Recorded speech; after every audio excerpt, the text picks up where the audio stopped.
कई साल पहले एक जवान जिसका नाम सुंदर सिंह था, ध्यान से सुनिए, और वो व्यक्ति जितने भी लोग प्रभु की आराधना करते थे, जो लोग यीशु की प्रार्थना करते थे, और वो व्यक्ति कुछ लोगों को लेकर जाके अटैक करता था।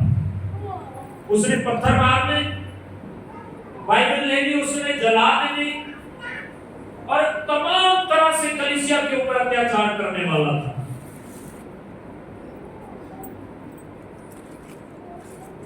और एक दिन अपने कमरे में सोने से पहले उसने बोला कि दुनिया का कोई ईश्वर, दुनिया का कोई परमेश्वर है तो वो मुझे दर्शन दे। सुंदर सिंह कहने लगा,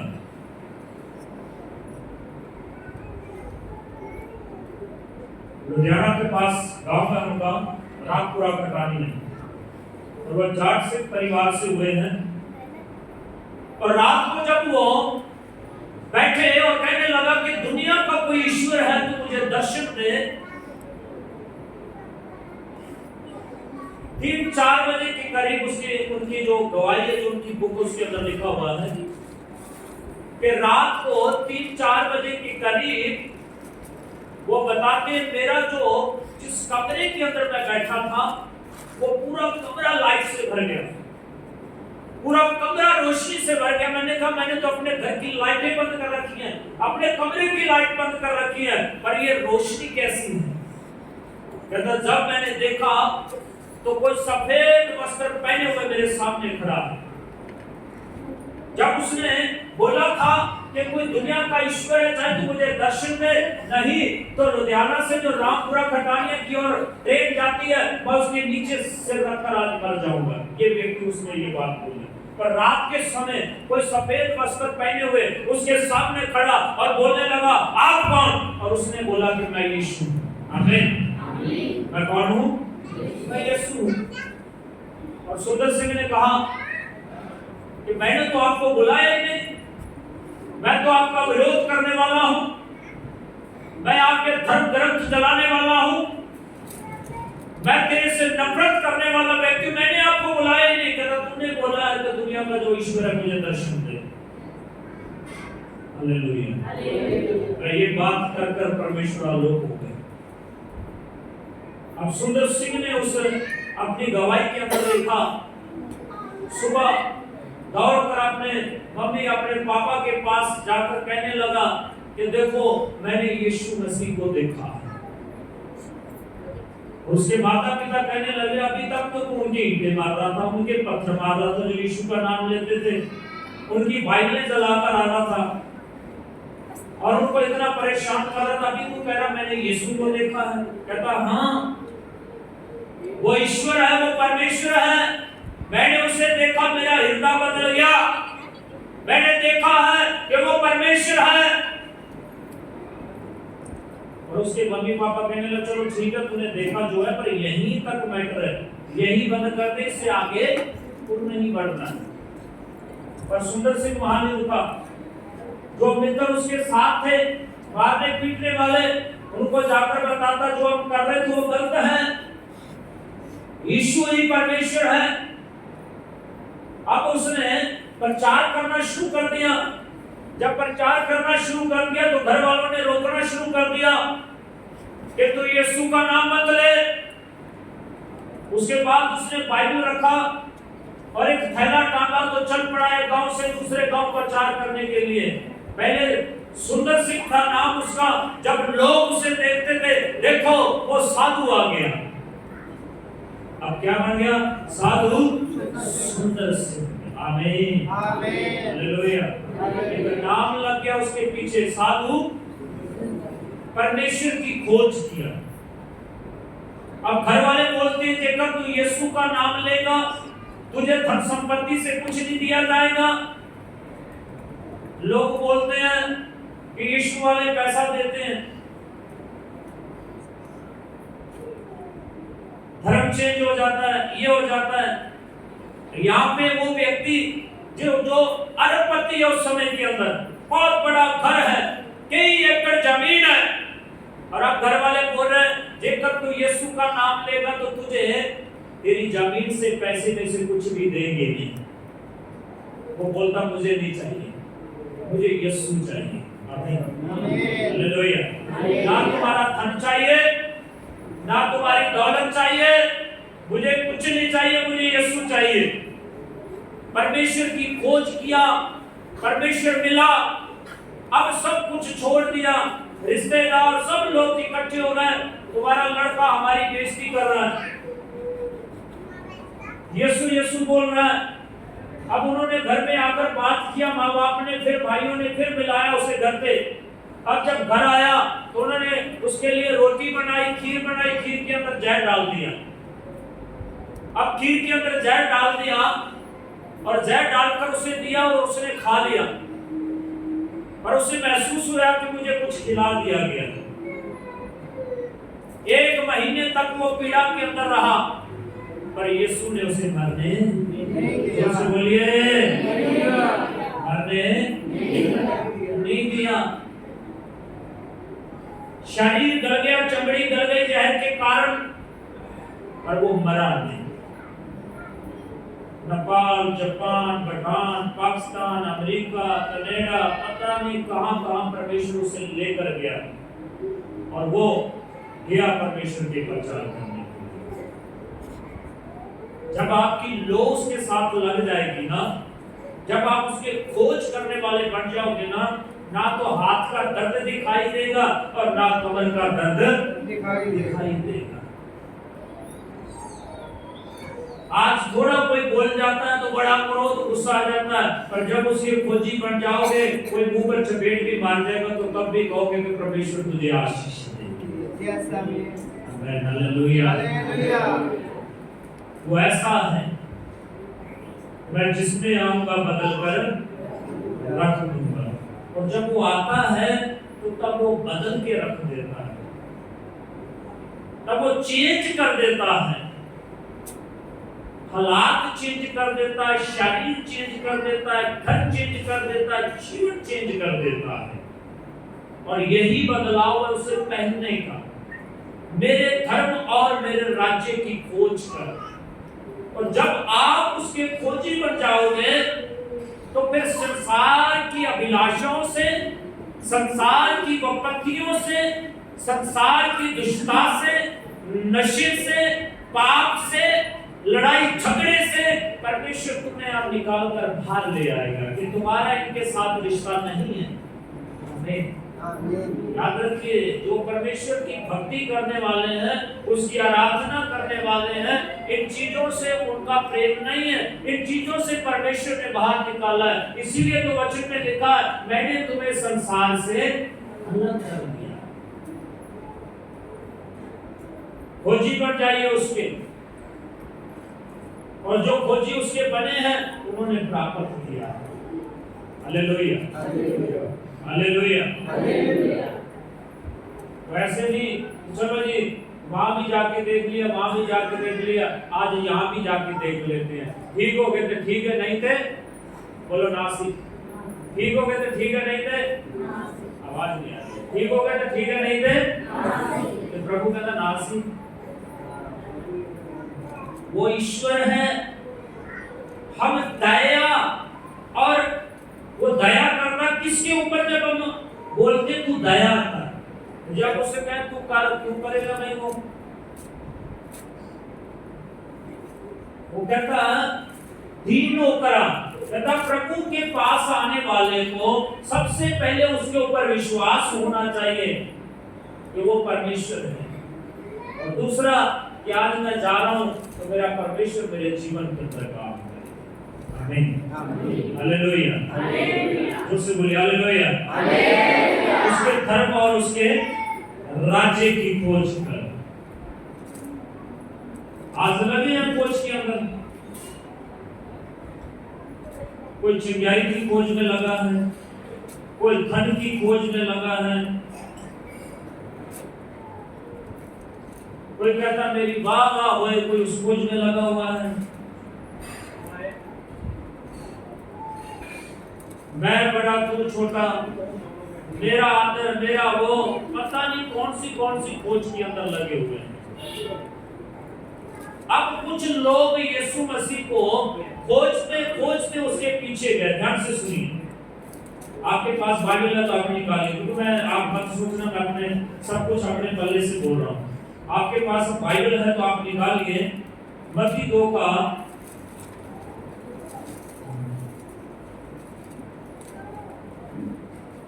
मत्ती 2 का 1, परमेश्वर को खोज। पढ़िए मेरे बाप जोर से पढ़िए, मत्ती 2 का 1। ध्यान से सुनना, ध्यान से। हेरोदेस राजा के, कहता हेरोदेस के राजा के दिनों में जब यहूदिया के बैतलहम में यीशु का जन्म हुआ, कहता यीशु का जन्म हुआ, तो पूर्व से कई ज्योतिषी यरूशलेम में आकर पूछने लगे, यहूदियों का राजा जिसका जन्म हुआ है कहाँ है? अब ये कुछ पंडित लोग हैं जिन्होंने आकाश के अंदर एक तारा देखा। उन समयों में क्या होता था कि जब कोई बड़ा काम चाहे कोई कार्य ऐसा होता था तो वो लोग जो ये पंडित लोग थे वो देखते थे और यीशु के नाम से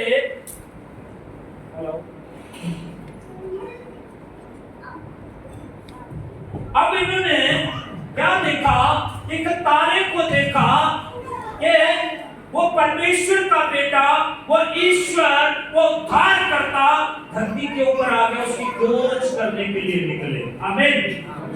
क्या करने निकले? उसकी खोज करने के लिए निकले। वचन में लिखा वो पंडित लोग 3 मजूसी जो उस देश के नहीं थे, किसी और देश के रहने वाले थे, उन्होंने अपना ऊंट लिया और उसके ऊपर बैठे, उन्होंने सोना, मोर, लोबान ये सब चीजें लेकर उस तारे की अगुवाई किया कि आगे चल पड़े। अब आगे तारा है, पीछे पीछे ये परमेश्वर को खोजने वाले, उसको देखने वाले ये लोग चले हैं और ये खोजते खोजते खोजते खोजते वचन में लिखा है यरूशलेम में ये पहुंच गए। और जब हेरोदेस के महल के अंदर जाके कहने लगे कि देखो वो परमेश्वर, वो ईश्वर जो बैतलहम के अंदर पैदा होना था वो कहाँ है, हमने उसके नाम का तारा देखा है। आमीन, हालेलुया। अब खोजते खोजते राजा के महल के अंदर चले गए। उन्होंने कहा जो ईश्वर है, परमेश्वर है, शायद वो बड़े महल के अंदर पैदा होगा। पर जब राजा के पास जाके कहने लगे कि कहाँ है वो परमेश्वर, वो ईश्वर, वो राजा, तो हेरोदेस ने कहा राजा तो मैं हूं, मेरे बिना कौन पैदा हो गया। अब उसने सब मजूसियों को, सब भविष्यवक्ताओं को अपने घर में इकट्ठा करा और आकर इकट्ठा करके कहने लगा देखो कि मसीह का जन्म कहाँ होना नियुक्त था। जब उन्होंने भविष्यवक्ताओं की किताबें देखी, यशायाह की किताब देखी, हिजकिय्याह की किताब देखी, यिर्मयाह की पुस्तक को देखा और उन्होंने कहा कि देखो भविष्यवक्ताओं ने बोला था बैतलहम के अंदर यीशु का जन्म होगा। आमीन। और उसने जाकर उनसे बोला जब तुम उस प्रभु को पालो, जब वो तुम्हें दिखाई दे तो वापस आते हुए मुझे भी बोलना और मैं भी जाकर उसके दर्शन करके आऊंगा। ये खोज है उसकी। खोजिए हर दिन, अपने बच्चों को साथ ले लीजिए। परमेश्वर मैं तेरा प्यासा हूँ, परमेश्वर मैं निराशा के अंदर हूँ, परमेश्वर मैं आपके दर्शन देखना चाहता हूँ, परमेश्वर मैं आपका खोजी बनना चाहता हूँ, मेरे से बात कर। कहीं भागने की जरूरत नहीं है, घर से जंगल में जाने की जरूरत नहीं है, कहीं और दौड़ने की जरूरत नहीं है। और घुटने टेको, वो वचन में लिखा है मैं वो आकाश खोलूंगा, मैं अपना आत्मा तुम पर ढेलूंगा जो तुम्हें गूढ़ और गुप्त बातें। आमीन, हालेलुया। इसलिए उसके खोजी बन जाओ। जब उसके खोजने वाले बन जाओ, कहता तुम उस खोज में मत रहो जिसके अंदर संसार के लोग रहते हैं। हम खाएंगे कहां से, हम पिएंगे कहां से, हम पहनेंगे कहां से। कहता इस चिंता के अंदर संसार के लोग लगे हुए हैं। कहता आकाश के पंछियों की ओर देखो, ना वो काटते हैं ना वो बोते हैं, पर फिर भी तुम्हारा स्वर्गीय पिता उन्हें खाने के लिए देता। आमीन आमीन हालेलुया हालेलुया। फिर भी तुम्हारा स्वर्गीय पिता क्या करता, उन्हें खाने के लिए देता है। तो कहता उस खोज में मत रहो जिस खोज के अंदर संसार के लोग लगे हुए हैं। यूहन्ना 6 अध्याय निकालिए, उसका 24 से 27 वचन तक हम पढ़ेंगे, उसके बाद मैं समाप्ति करूंगा।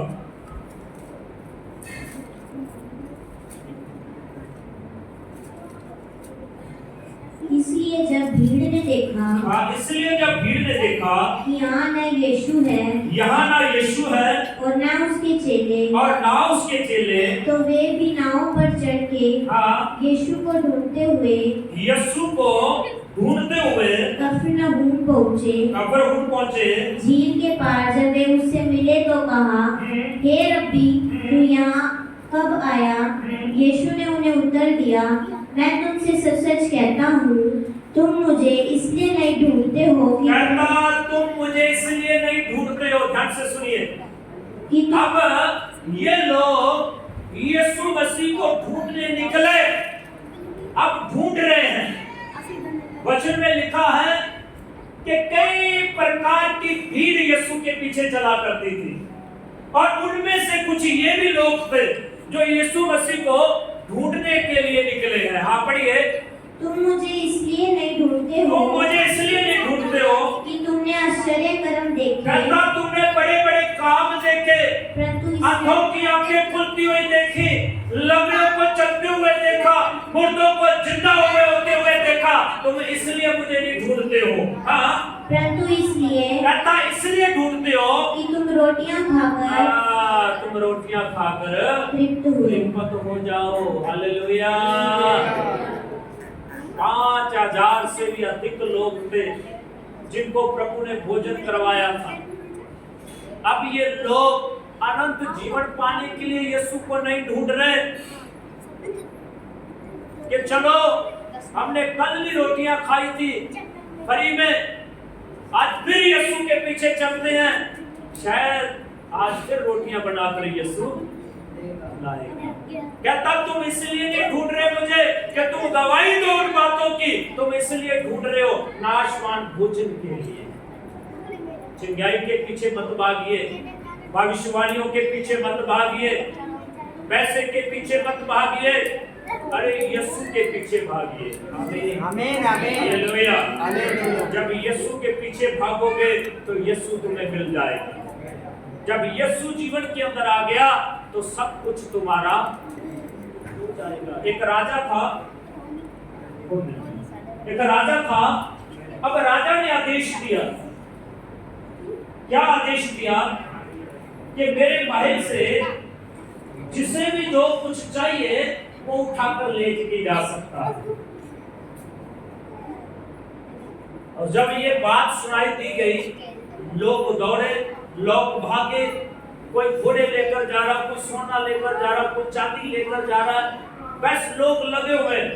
और राजा अपने महल में अपनी कुर्सी के ऊपर, अपनी चेयर के ऊपर बैठा हुआ है, और एक व्यक्ति आकर राजा का हाथ पकड़ लिया, और राजा का हाथ पकड़कर वह खड़ा हो गया। राजा कहने लगा, देख लोग सोना चांदी घोड़े पता नहीं क्या क्या लेकर जा रहे, तू मेरा हाथ पकड़कर क्यों खड़ा हुआ है? तो उस व्यक्ति ने कहा कि राजा, जब तू मेरा है तो सारा कुछ मेरा है। आमीन आमीन। लोग कितना से ले जाएंगे? तो वो राजा जिसका नाम यीशु है, जो चिंगाई देता है, जो मुर्दों को जिंदा करता है, जो स्वर्ग लेकर जाता है, जब उसका हाथ पकड़े रखोगे तो सारा कुछ। आमीन आमीन। जिसके पास यीशु नहीं उसके पास जिंदगी नहीं। उसके पास यीशु नहीं है, उसके पास जगह भी नहीं है। भागना है, दौड़ना है तो यीशु की खोज करो, यीशु के पीछे उलझ जाओ। उसने कहा है मेरे कोड़े खाने से तुम चंगे हो गए। उसने कहा है यूहन्ना 3:16 के अंदर कि जिसने भी परमेश्वर के पुत्र के ऊपर विश्वास करा उसने अनंत जीवन पाया। उसने कहा है बोझ से दबे लोगों मेरे पास आओ, मैं तुम्हें दूंगा। उसने कहा है कि जीवन की ज्योति मैं हूँ, जो मेरे पीछे चलेगा वह अंधेरे के अंदर नहीं रहेगा। उसने कहा है कि जो परम प्रधान के छाए हुए स्थान में बैठा है वह स्वर्ग शक्तिमान की छाया लेकर ना पाए। उसने कहा है यूहन्ना भजन संहिता 23 अध्याय के अंदर यहोवा मेरा चरवाहा, मुझे कुछ भी गति नहीं होगी। भजन संहिता 34 अध्याय के अंदर वो कहता है शेरों के बच्चे भूखे रह सकते हैं पर यहोवा के खोजियों को किसी की भली वस्तु की गति नहीं होगी। उसके खोजी बन जाएगी। जितने उसके खोज में लगोगे उतना ही आप उसकी ब्लेसिंग में बढ़ते जाओगे, उतना ही आप उसके अभिषेक में बढ़ते जाओगे, उतनी ही उसके अनुग्रह के अंदर बढ़ते जाओगे। और जेकर आप प्रार्थना करने वाला आपका जीवन नहीं है तो आप कभी भी परमेश्वर से आशीष नहीं पा सकते। गethsemane बाग के अंदर यीशु मसीह के चेले और यीशु है। यीशु ने चेलों से कहा जागते रहो, प्रार्थना करते रहो कि तुम किसी परीक्षा के अंदर ना पड़ो। आज हमने बड़ी गवाहियों को सुना है। यहाँ बैठे आप जन के जीवन में बड़ी गवाहियां हैं। अपनी गवाहियां बाहर जाकर बांटो और कभी भी आराधना में आना ना बंद करो। अपने घरों में भी प्रार्थना करो, वचन पढ़ो कि आने वाले समय में तुम और तुम्हारे बच्चे बचे रहें। सब अपने स्थान पे खड़े हो। और वो परमेश्वर चाहता है